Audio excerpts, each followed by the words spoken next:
जॾां कर थियाम साञाए सुपेरिन सी, तॾां कर तिर जेतिरो वेर न विसरियाम, अंदर रूह रहियाम सजण ओताकूं करे। के माण्हू असांजे अंदर में वसंदा आहिनि ऐं असांजा आइडियल्स हूंदा आहिनि। उन्हनि खां सवाइ जीअण जो तसवुर, उन्हनि खां सवाइ ज़िंदगी गुज़ारण जो तसवुर मुमकिन न हूंदो आहे। माण्हू सोचे न सघंदो आहे त उन्हनि जे नसीहत, उन्हनि जी रहनुमाई, उन्हनि जी हिदायत, उन्हनि जे कुर्ब खां सवाइ माण्हू जी सघे थो। जीअण रुगो फिज़िकली जीअण थोरी हूंदो आहे। जेकर रूहूं अंदरूं सभिनी सलाहियतुनि सां माण्हू ज़िंदा हुजे त उहो हूंदो आहे जहिड़ो हुजणु।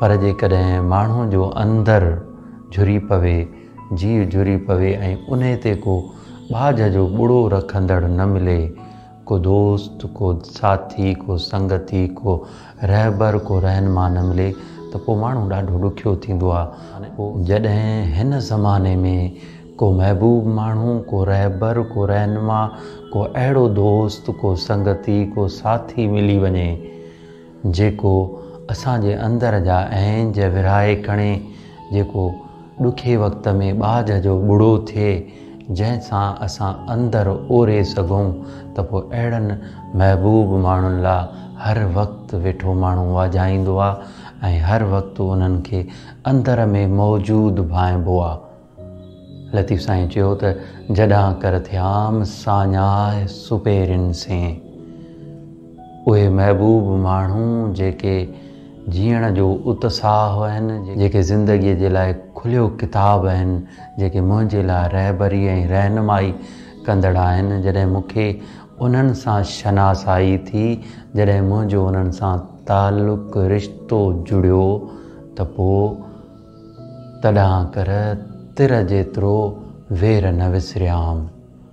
वेर मां निकिती आहे, जंहिंजी माना थिए घड़ी या पल, लम्हो, साथ, वक़्तु कथण जो नंढे में नंढो मापो। उनखे असीं सवली सिंधीअ में वेर चवंदा आहियूं।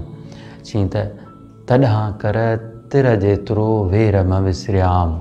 तॾहिं खां वठी मूंखे तिर जेतिरो, तिर इंतिहाई नंढड़ी जिसामत रखंदड़ आहे, इन्हे जेतिरो हिकिड़ी घड़ीअ जे लाइ मूंखां विसरिया न आहिनि।